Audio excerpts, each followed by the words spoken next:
అందరికీ నమస్కారం. నేను మీ Surya Sunil. Welcome to Makara TV Telugu. 2026 June నెల రాశి ఫలితాల కార్యక్రమానికి మీ అందరికీ స్వాగతం. ముందుగా మనం గ్రహాల గోచారం, ఏ గ్రహం ఎక్కడ ఎలా సంచారం చేస్తుందని చెప్పుకొని తర్వాత రాసుల వారీగా ఒక్కొక్క రాశి వారికి ఈ గ్రహాల గోచారం ఎటువంటి ఫలితాలు ఇస్తుందని చెప్పుకుందాము. ముందుగా జూన్ నెలలో చూసుకున్నట్లయితే జూన్ 2, 2026 తేదీన గురువు గారు మిథున రాశి నుండి కర్కాటక రాశిలోకి, ఆయన ఉచ్చ రాశిలోకి ప్రవేశం చేస్తున్నారు.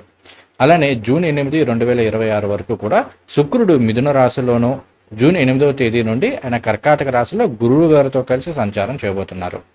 అలానే జూన్ 15, 2026 వరకు మనకి రవి భగవానుడు వృషభ రాశిలో సంచారం చేస్తూ ఉంటారు. జూన్ 15వ తేదీ తర్వాత నుండి ఆయన మిథునంలో సంచారం చేస్తూ ఉంటారు. అలానే జూన్ 20, 2026 వరకు కూడా కుజుడు మేషరాశిలో ఆయన తన సొంత రాశిలో సంచారం చేస్తూ ఉంటారు. జూన్ 20, 2026 నుండి ఆయన వృషభ రాశిలో సంచారం చేస్తూ ఉంటారు.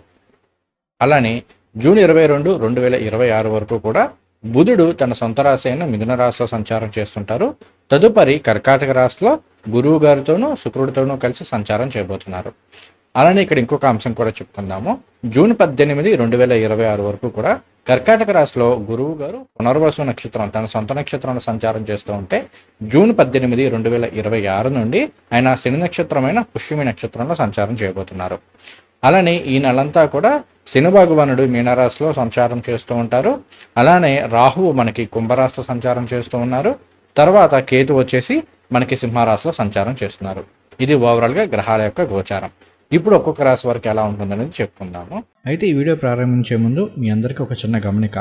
ఈ వీడియోలో నేను చెప్తున్న విషయాలన్నీ కూడా కేవలం గ్రహాల గోచారాన్ని ఆధారంగా చేసుకుని మాత్రమే చెప్తున్నాయి. ఈ ఫలితాలు అనేవి మీకు ఎంత మేర వర్తిస్తాయి అనేది తెలుసుకోవాలి అంటే మీ జాతకంలో జరుగుతున్న దశ అంతర్దశలు కూడా కీలక పాత్రని పోషిస్తాయి. వీటి గురించి తెలుసుకోవడానికి మన ఛానల్లో లైవ్ కండక్ట్ చేస్తుంటాము. ఆ లైవ్లో పార్టిసిపేట్ చేస్తే మీకు జరుగుతున్న దశ అంతర్దశలు ఏంటి, వాటి యొక్క ప్రభావం, అలానే గోచార ప్రభావం మీ మీద ఎంతవరకు ఉంటుంది అనేది తెలుసుకోవచ్చు.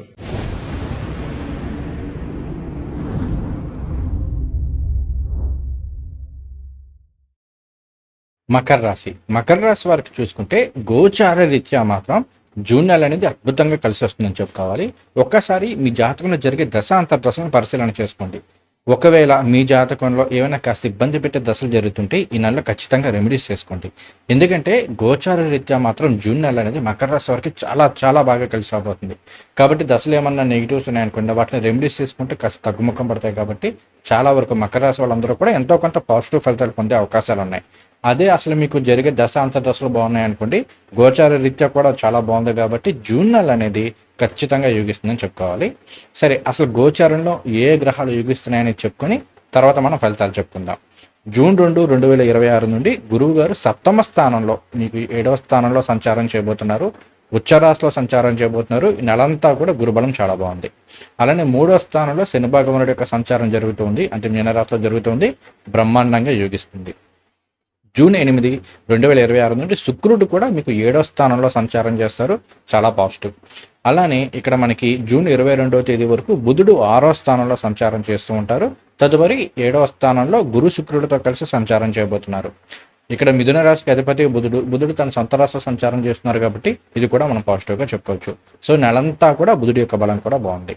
అలానే జూన్ 15, 2026 వరకు రవి భగవానుడు మనకి వృషభ రాశిలో, అంటే 5వ స్థానంలో సంచారం చేస్తూ ఉంటారు. ఇది కాస్త మిశ్రమ ఫలితాలను ఇచ్చినప్పటికీ జూన్ 15, 2026 నుండి ఆయన మిథున రాశిలో 6వ స్థానంలో సంచారం చేస్తూ ఉంటారు. పాపగ్రహాలు ఉపచయ స్థానాలైన 3, 6, 10, 11 లాంటి స్థానాల్లో సంచారం చేస్తే ఖచ్చితంగా శుభ ఫలితాలను ఇస్తాయి. కాబట్టి జూన్ 15వ తేదీ తర్వాత నుండి మనకి రవిబలం పెరుగుతుంది. తర్వాత కుజుడు. ఇక్కడ కుజుడు మాత్రం ఈ నెలలో కాస్త మిశ్రమ ఫలితాలు ఇచ్చే అవకాశాలు ఉన్నాయి. ఈయన జూన్ 20, 2026 వరకు కూడా 4వ స్థానంలో మేషరాశిలో సంచారం చేస్తూ ఉంటారు. జూన్ 20వ తేదీ తర్వాత నుండి వృషభ రాశిలో 5వ స్థానంలో సంచారం చేస్తూ ఉంటారు. ఇది కాస్త మిశ్రమ ఫలితాలను ఇస్తుంది. అలానే 2లో రాహువు, అష్టమంలో కేతువు కాస్త మిశ్రమ ఫలితాలు ఇచ్చే అవకాశాలు ఉన్నాయి. ఇక్కడ మనం మొత్తం గ్రహాలను తీసుకుంటే గురుబలం చాలా బాగుంది, శుక్రబలం బాగుంది, బుధబలం బాగుంది, అలానే శని భగవానుడి యొక్క సంచారం బాగుంది. జూన్ 15వ తేదీ తర్వాత నుండి రవి బలం బాగుంది. 5 గ్రహాలు యోగిస్తున్నాయి. కాబట్టి ఖచ్చితంగా మకర రాశి వరకు చాలా మేలు చేసే కాలంగా ఈ టైంలో మనం చెప్పుకోవాలి. ఇక్కడ నుండి ఒక మంచి పీరియడ్ స్టార్ట్ అవుతుందని చెప్పుకోవాలి. ముందుగా మనం విద్యార్థుల గురించి తెలుసుకుందాము.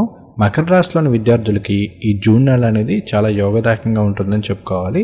ముఖ్యంగా జూన్ 22వ తేదీ తర్వాత నుండి వీరికి సరస్వతి యోగం అనేది యాక్టివేట్ అవుతుంది కాబట్టి వీళ్ళు కోరుకున్న కోర్సుల్లోనూ క్యాంపసెస్లోనూ ప్రవేశాలు లభించే అవకాశాలు అనేవి చాలా ఎక్కువగా ఉన్నాయి. అలానే మకర రాశి వారికి గురువు గారు సప్తమంలో ఉంటూ మీ జన్మరాశిని ఆస్పెక్ట్ చేస్తున్నారు కాబట్టి మంచి జ్ఞానం అనేది పెరుగుతుంది. ఏ కోర్స్ తీసుకోవాలి, ఎటువంటి క్యాంపస్లో జాయిన్ అవ్వాలి అనే దానికి సంబంధించి మంచి ఆలోచనలు వచ్చే అవకాశాలు అనేవి కొంత ఎక్కువగా ఉన్నాయి. అలానే కాస్త పేద విద్యార్థులకైతే కనుక మంచి స్కాలర్షిప్లు వచ్చే అవకాశాలు ఉన్నాయి. లేదంటే కొంతమంది కలిసి మీకు ఆర్థికంగా సహాయం చేసే అవకాశాలు కూడా ఈ నెలలో కొంత ఎక్కువగా ఉన్నాయని చెప్పుకోవాలి. మీరు అటువంటి ప్రయత్నాలు చేస్తే చాలా వరకు సక్సెస్ అవ్వచ్చు. తర్వాత మనం కెరీర్ వైజ్ చూద్దాము. ఉద్యోగపరంగా చూసుకుంటే ఈ నెల అనేది మాత్రం చాలా వరకు యోగిస్తుందని చెప్పుకోవాలి.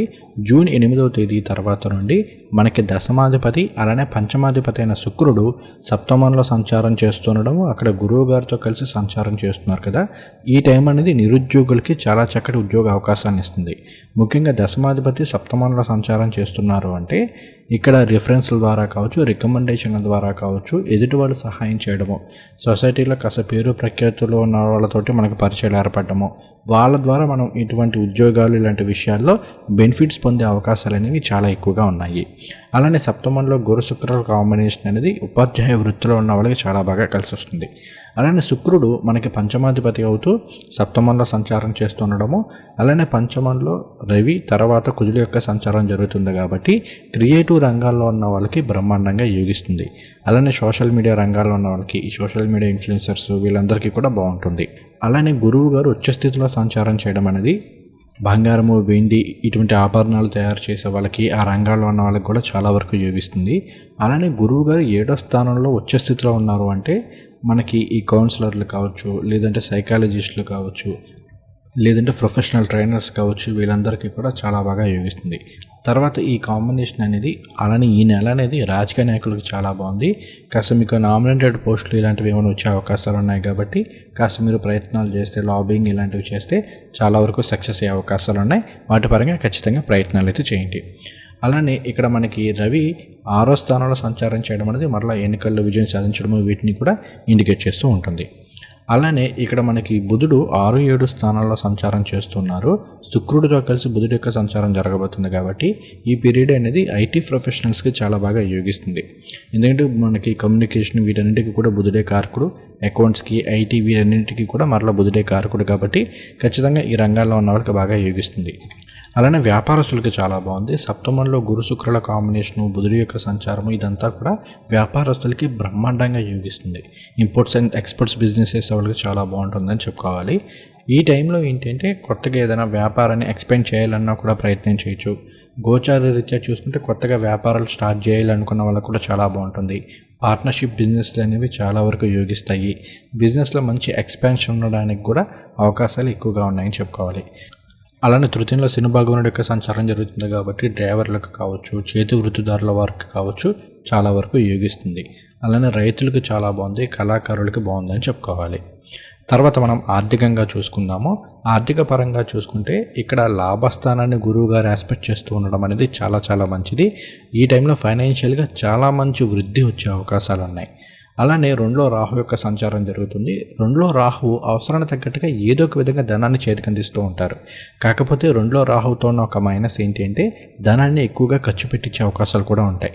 అంటే డబ్బు తొందరగా చేతిలో నిలబడకపోవడం ఇలాంటివి వింటూ ఉంటాయి. వీటితో పాటుగా ఈ నెలలో 5వ స్థానంలో అటు రవి భగవానుడు, ఇటు కుజుడు యొక్క సంచారాలు జరుగుతున్నాయి కాబట్టి ఇంట్రాడే స్పెక్యులేషన్ ఈ రంగాల్లో ఉన్న వాళ్ళు కొంత జాగ్రత్తలు అయితే వహించండి. తర్వాత మనం ఇంట్లో శుభ కార్యక్రమాలు, వివాహము, సంతానము వీటి గురించి మాట్లాడుకుందాం. జూన్ 15, 2026 వరకు కూడా అష్టమాధిపతి అయిన రవి పంచమంలో సంచారం చేస్తున్నారు. పంచమం అనేది ప్రేమ వ్యవహారాలు, సంతానము ఇటువంటి వాటిని తెలియజేస్తుంది. ఇన్వెస్ట్మెంట్స్ వీటిని తెలియజేస్తూ ఉంటుంది. అష్టమాధిపతి పంచమంలో ఉన్నారు కాబట్టి మకర రాశిలోని ప్రేమికుల మధ్య చిన్న చిన్న మనస్పర్ధలు ఇలాంటివి వచ్చే అవకాశాలు కొంత ఎక్కువగా ఉన్నాయి. ముఖ్యంగా మాట పట్టింపులు ఎక్కువగా ఉండే అవకాశాలు ఉంటాయి. ఈగోకు పోయి లేనిపోని సమస్యలు కొని తెచ్చుకునే అవకాశాలు ఉంటాయి కాబట్టి ఇలాంటి విషయాలు కొంత జాగ్రత్త. అయితే ఇక్కడ ఒక అడ్వాంటేజ్ ఏంటి అంటే పంచమాధిపతి అయిన శుక్రుడు సప్తమంలో సంచారం చేస్తున్నారు కాబట్టి కాస్త ప్రేమ పెళ్ళిళ్ళు ఇలాంటివి చేసుకోవాలి అనుకున్న వాళ్ళకి ఈ టైం కాస్త కలిసి వస్తుంది. కాకపోతే మీ ఈగో వల్ల హ్యాపీగా వెళ్ళిపోయే లైఫ్ని డిస్టర్బ్ చేసుకునే అవకాశాలు ఉంటూ ఉంటాయి కాబట్టి ఈ విషయాల్లో కొంత జాగ్రత్త వహించండి. అలానే రవి అష్టమాధిపతి అవుతూ జూన్ 15 వరకు పంచమంలో సంచారం చేస్తున్నారు కదా, కాబట్టి సంతానంతో మాట్లాడే విషయంలో, సంతానంతో ప్రవర్తించే విషయంలో కొంత జాగ్రత్తగా ఉండండి. మీరు all of the sudden aggressive అయిపోవడము, వాళ్ళు మీ మాట వినట్లేదని వాళ్ళు తిట్టడమో కొట్టడమో, తద్వారా వాళ్ళు కాస్త మనస్తాపం చెందడము ఇట్లాంటివి జరిగే అవకాశాలు ఉన్నాయి. కాబట్టి ఈ విషయాల్లో కొంత జాగ్రత్త. తర్వాత మనకి జూన్ 20 నుండి కుజుడు కూడా పంచమంలో సంచారం చేయబోతున్నారు. 2 అగ్రెసివ్ ప్లానెట్స్ 5th హౌస్లో సంచారం చేస్తున్నాయి కాబట్టి సంతానంతో మాట్లాడే విషయాల్లో కొంత జాగ్రత్త అయితే వహించండి. అలానే ఈ నెల అనేది మీరు కాస్త ఐవీఎఫ్ ఇలాంటివి ఏమైనా ప్రయత్నం చేయాలి అనుకుంటే గోచార రీత్యా ప్రయత్నం చేయొచ్చు. ఎందుకంటే అష్టమం అనేది మరలా సర్జరీస్ వీటిని ఇండికేట్ చేస్తూ ఉంటుంది. ఈయన పంచమంలో సంచారం చేస్తున్నారు జూన్ 15 వరకు, కాబట్టి అలాంటి విషయాల్లో కొంచెం సక్సెస్ ఉండే అవకాశాలు ఉన్నాయి. తర్వాత వివాహపరమైన విషయాల్లో చాలా పాజిటివ్గా ఉంది. సప్తమంలో గురు సంచారం జరుగుతుందంటే మంచి వివాహ సంబంధాలు రావడము, ఖచ్చితంగా వివాహం అవడానికి ఎక్కువ అవకాశాలు ఉన్నాయి. మీ జాతకంలో జరిగే దశాంతర్దశల మీద ఎక్కువగా ఆధారపడినప్పటికీ గోచార రీత్యా మాత్రం ఈ నెలంతా కూడా వివాహానికి చాలా వరకు అనుకూలంగా ఉందని చెప్పుకోవాలి. తర్వాత ఆరోగ్యపరంగా మాట్లాడుకుందాము. ఆరోగ్యపరంగా చూసుకుంటే కనుక 6వ స్థానంలో రవి యొక్క సంచారం జూన్ 15వ తేదీ తర్వాత నుండి జరుగుతుంది కాబట్టి ఒంట్లో వేడి ఎక్కువ అవ్వడము, వేడి ద్వారా సమస్యలు అంటే వడదెబ్బలు కావచ్చు, స్వల్పకాలిక అనారోగ్య సమస్యలు అంటే చిన్నపాటి జ్వరాలు ఇలాంటివి ఏమైనా వచ్చే అవకాశాలు ఉంటాయి. కాబట్టి ఈ విషయాల్లో కొంత జాగ్రత్త వహించండి. అలానే చతుర్థంలో కుజుడు యొక్క సంచారం జరుగుతుంది. చతుర్థంలో కుజుడు యొక్క సంచారం జరుగుతున్నప్పుడు ఇంట్లో సరైన కంఫర్ట్స్ లేకపోవడము ఇట్లాంటివి ఉంటూ ఉంటాయి. కొన్ని సందర్భాల్లో ఆడవారిలో అయితే కనుక ఈ టైమ్స్లో హిమోగ్లోబిన్ లెవెల్స్ ఇలాంటివి కాస్త తగ్గే అవకాశాలు ఉన్నాయి. కాబట్టి ఈ విషయాల్లో కొంత జాగ్రత్త. అలానే ఈ టైంలో అలర్జీస్ అనేవి కొంత స్పైక్ అయ్యే అవకాశాలు ఉన్నాయి మకర రాశి వారికి. ఇది ఒకటి జాగ్రత్తగా చూసుకోండి. తర్వాత ఈ రాశిలోని మహిళలకి ఇక్కడ మనకి గురు శుక్రుల కాంబినేషన్ చాలా బాగుంది కాబట్టి రాశిలోని మహిళలందరికీ బ్రహ్మాండంగా యోగిస్తుంది, అన్ని విధాలా బాగుంది. తర్వాత ఈ రాశిలోని వృద్ధులకు కూడా చాలా వరకు యోగదాయకంగానే ఉంది, కానీ ఆరోగ్యపరంగా మాత్రం 6లో మనం రవి యొక్క సంచారాన్ని కాస్త స్ట్రాంగ్గా తీసుకోవాలి. అలానే అష్టమంలో కేతు యొక్క సంచారం కూడా కొంత ఇబ్బంది, కాబట్టి ఆరోగ్యపరంగా కొంత జాగ్రత్తలు వహించండి. టైం టు టైం ఫుడ్ తినడము, టైం టు టైం మెడిసిన్ వేసుకోవడం ఇలాంటివి చేసుకోండి, అన్ని విధాలా యోగిస్తుంది. తర్వాత ఆధ్యాత్మిక పరంగా చూసుకుందాము. ఇక్కడ గురువు గారు 3, 1, 11 స్థానాలను చూస్తున్నారు కాబట్టి ఏదైనా పుణ్యక్షేత్రాలకు వెళ్ళడము, తీర్థయాత్రలు లాంటివి చేయడము ఇలాంటివి ఉండే అవకాశాలు ఉన్నాయి. ప్రయాణాలు చాలా బాగా యోగిస్తాయి. అలానే ఎవరైనా సరే కాస్త విదేశాలకు వెళ్ళాలని ప్రయత్నం చేస్తున్న వాళ్ళకి, విదేశాలకు వెళ్ళి చదువుకోవాలి అనుకున్న వాళ్ళకి, విదేశాలకు వెళ్ళి వ్యాపారాలు ఉద్యోగాలు ఏమైనా చేయాలి అనుకున్న వాళ్ళకి కూడా ఈ టైం అనేది చాలా బాగా కలిసి వచ్చే అవకాశాలు ఉన్నాయని చెప్పుకోవాలి.